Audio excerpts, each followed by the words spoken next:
observances. Like, I really don't know it. Why don't you give us just So a I could few give you this I week could and give you a few next list. week? I can talk about Holi, which is today and yesterday, just because it's right now. So I found 3 different stories about Holi.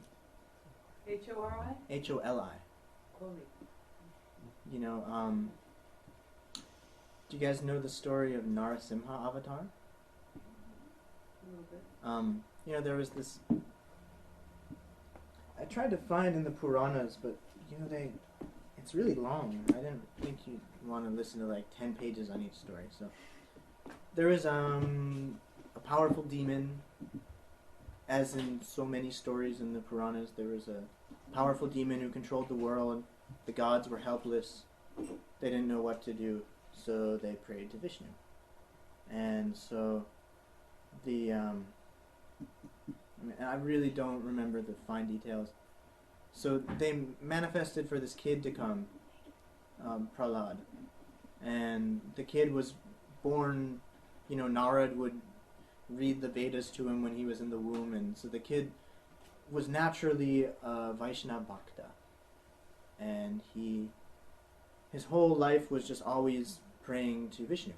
And his father, the demon, really didn't like that, and so would inflict all kinds of punishment on him and try to kill him in all these different ways, but it didn't work. And the demon had a sister whose name was Holika, and she had this some kind of fire city, some kind of cloak that would burn whoever you put it on. And so she went and she tried to kill him. They lit this fire, and he somehow miraculously, the fire burnt her instead. And so thus it was called Holi, because her name was Holika. That's one story.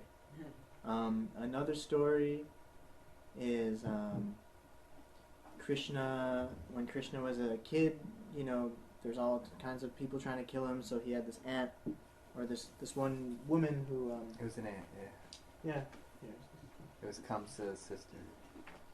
Yeah. These stories are all in the Purana. What books are those that you're This is the Srimad Bhagavatam, and this has it somewhere. cartoon? No, it's the Ramakrishna version.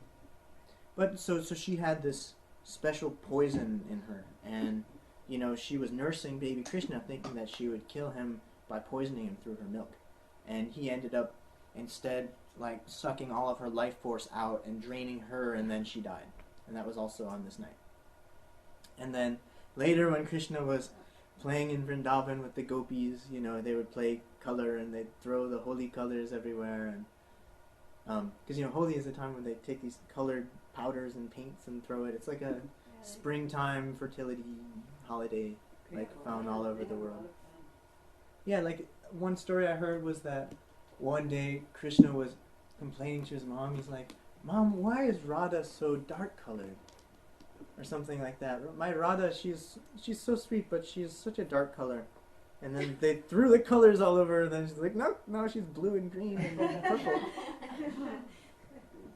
I don't know. These are just some stories. And then another major story for Holi is, when Shiva was doing his tapasya, and there was another demon trying to destroy the world, and he was so engaged in his sadhana that they had Kamadev come and shoot the arrow at him. And then Shiva opened his third eye and incinerated him. So that's also happened on Holi. Because, yesterday, on the actual full moon night, the tradition is to make these huge bonfires. And it's all over India, there's these blazing fires burning, and it's really wild. And then today they throw color. And they put a little image of Holika on the top of that bonfire, too. Oh yeah, and then they make a lot of effigies, out of clay, of the demonic forces, and they burn it. It's kind of like a big Burning Man. It's all India is Burning Man. But So it's doing letting go rituals? Basically. Yeah, so all of these festivals, and just thinking about it, 'cause there's lists and lists, and I'm not from that culture. I don't know all of the little pujas you do in all these times, and you'd definitely be much better people to explain all this to you. What do you think the principle? But yeah, I was thinking, there's a few main aspects to general like festivals in all traditions. There's the kind of the mythology. So much of mythology is really just the poetry of the year. What are these books I have here? There's a really beautiful book called The White Goddess. And in The White Goddess, Robert Graves, he said somewhere in the introduction, I think, that like all the myths of the world are just some part of the cycle of the seasons. So it's like just within that circle is every span of like the potential of experience. And each different regional place has a different relationship to the seasons, due to the meteorological cycles and everything. And especially when you have agricultural people, they tend to have like pretty established festival year, because you have your harvest and you have your planting times and different celebration times. So there's that aspect of it, and then that's often taken to a cosmic level also. So as spring is unfolding, it's it's like you go through this death of darkness into the winter, of the night of winter, and then that process of rebirth, it's coming into light. It's coming, like all the things are blossoming and the flowers are out, and like everyone goes kind of crazy because it's spring, and the holidays are just channeling that energy and offering it up to the divine through like this place and time. However, now we're sitting in California, and not one of us is native Californian. I am. You are? I am. All right. Well, 3 of us are partially native Californian. I was born in Oakland. No, I mean, but like Native American, like Ohlone. Right. Any of you guys have Ohlone blood? Immigrant immigrants. So we're all of our blood came from some other part of the planet, Sure, yeah, that's true. and we're sitting here in El Cerrito and talking about the Hindu festivals, and nobody's throwing paint outside our window. But it's still spring here,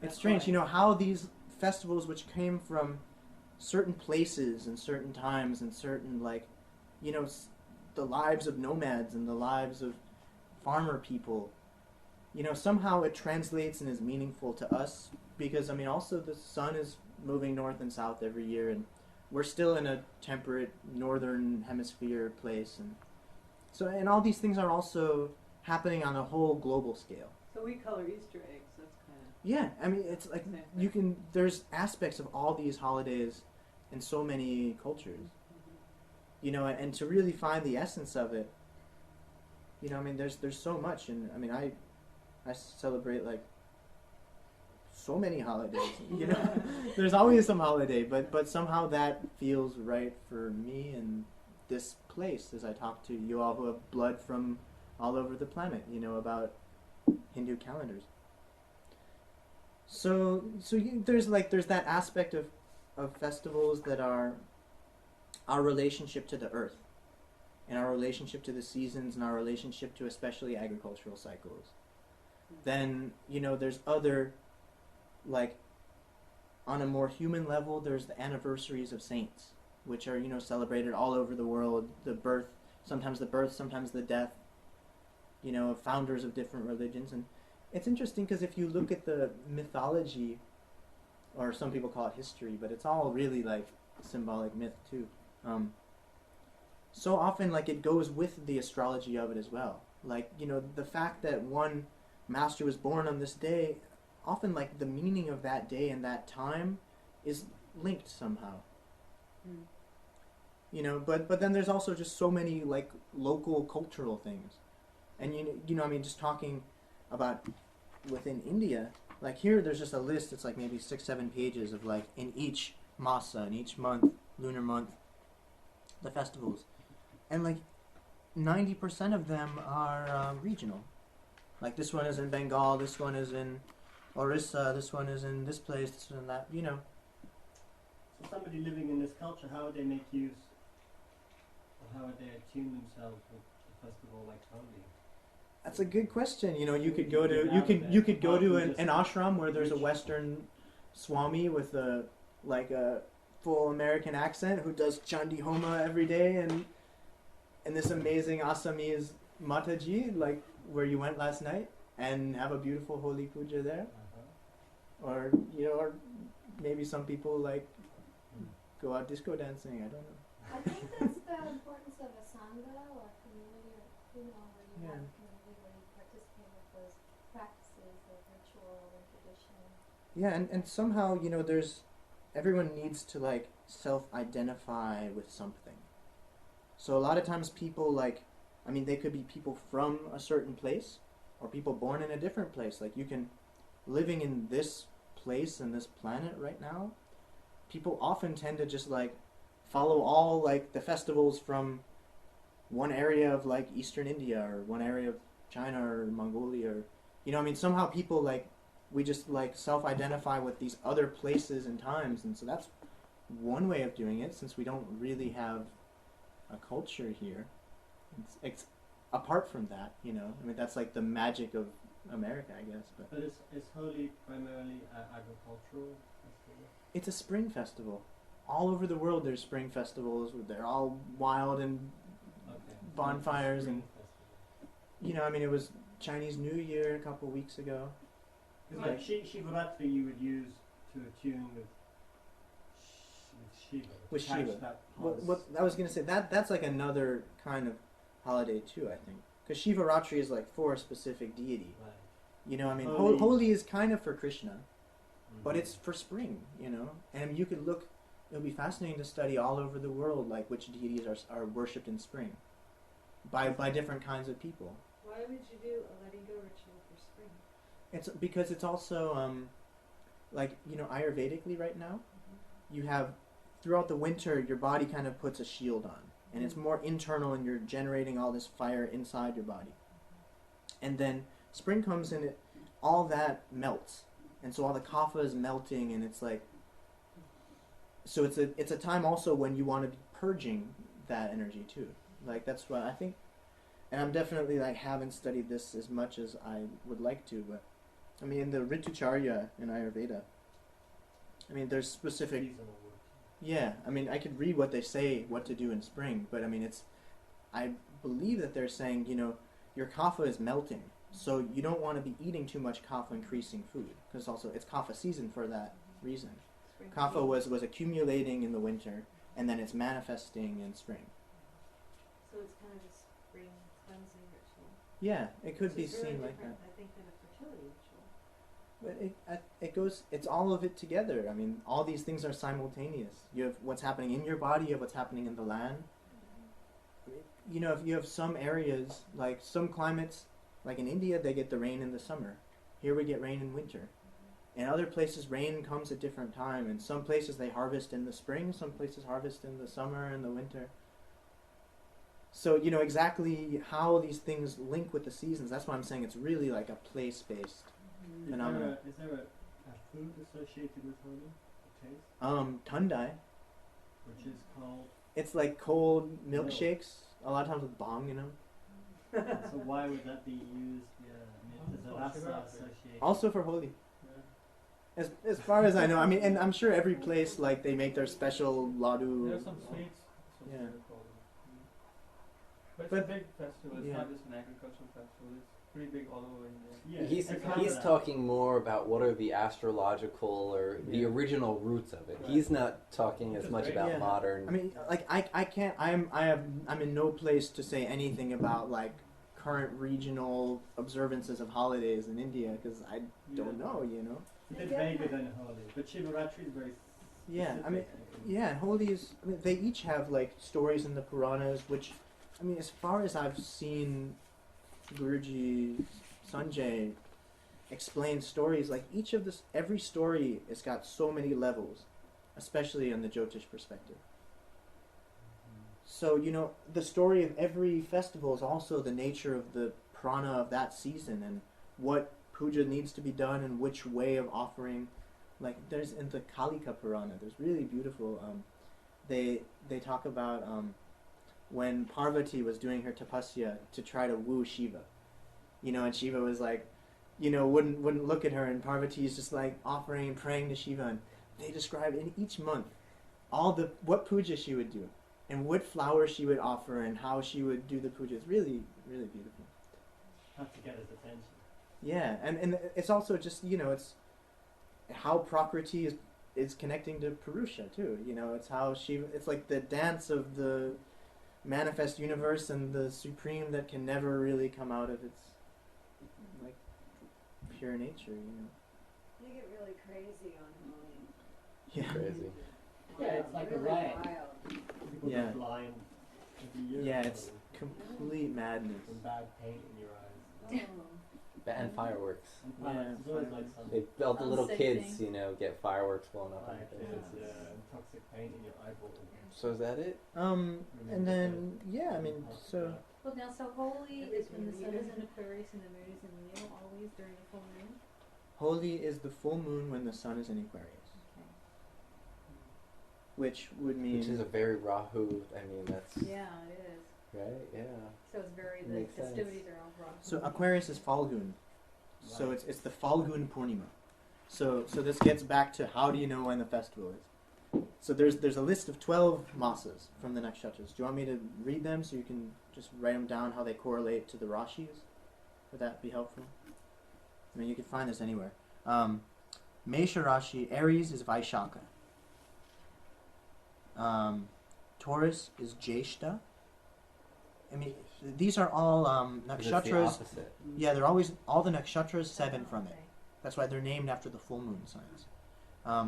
So Taurus is Jeshta. Mithuna Gemini is Ashada.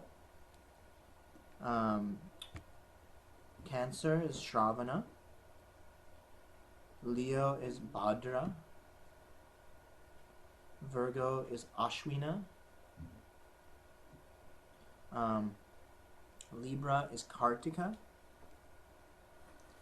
Scorpio is here it says Agrahayana, but it's often Margashira. Sag is Pausha. Capricorn is Magha.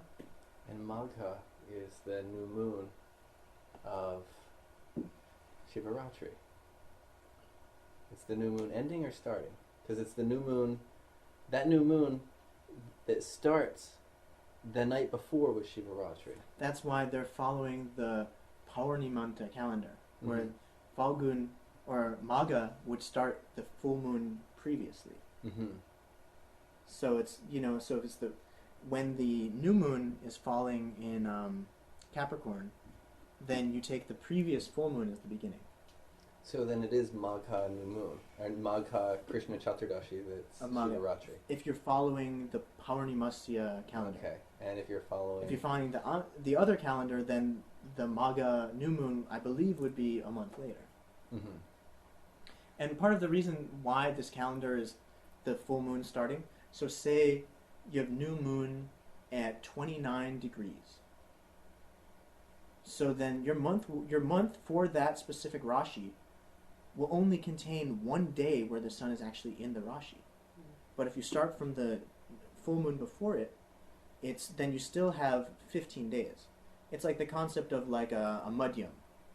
Like in some traditions, you put the actual sputa, the actual point you put at the beginning of something. Well, generally in India, Baba system, you put lagna sputa is 15 degrees. It's like the middle of the lagna, where there's 15 degrees on either side. So it's a different concept.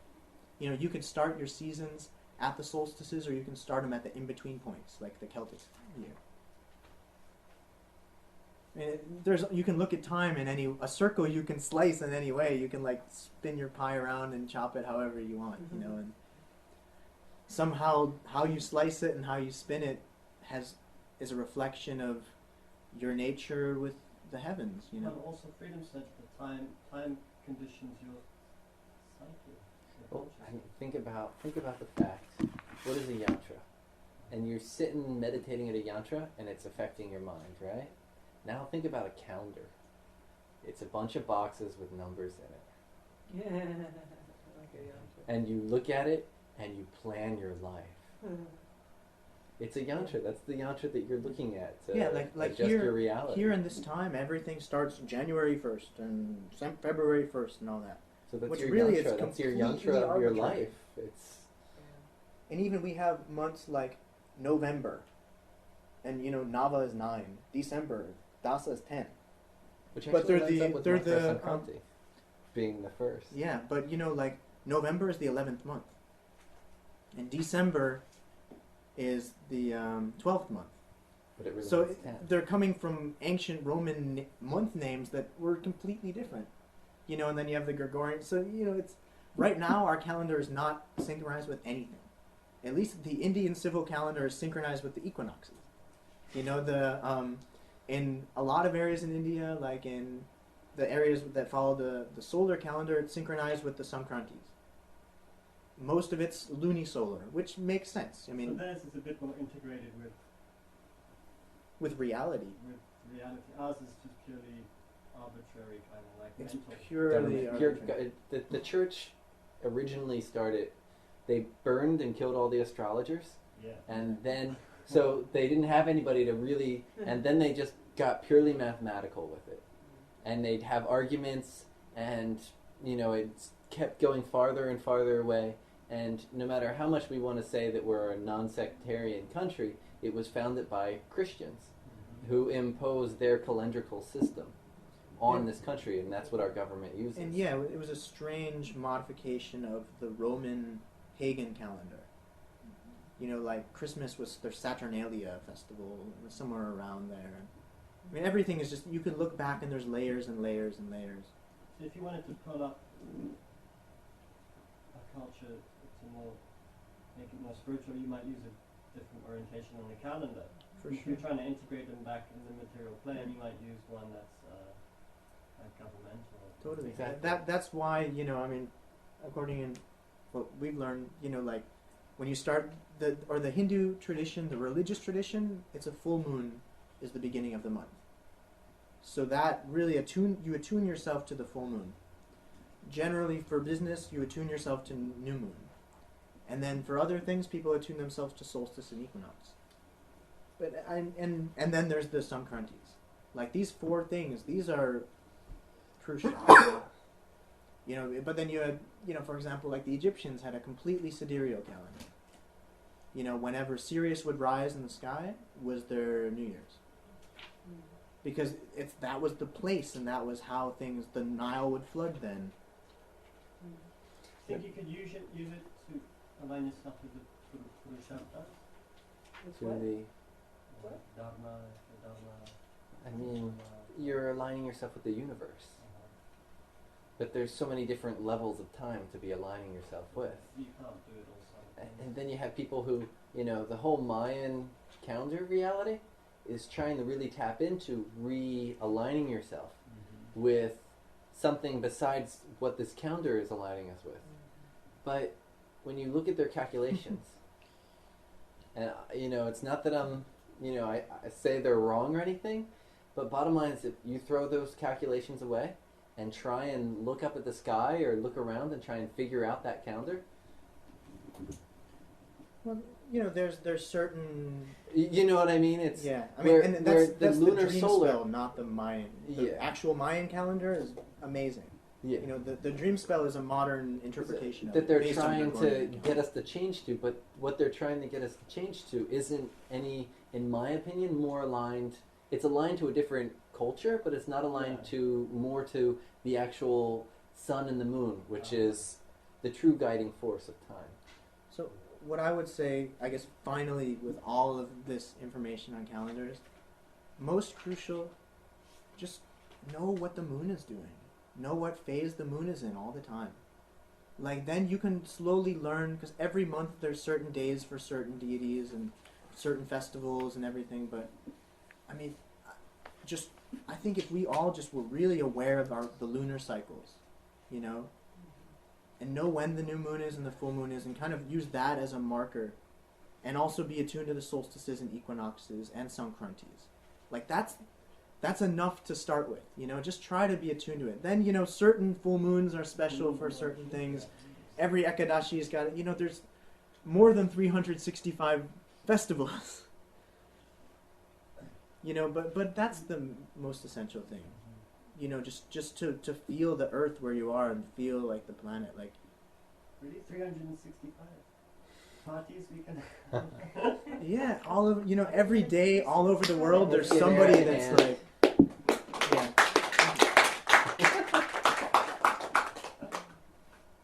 So the next lecture, though, Thank you. won't be for a while.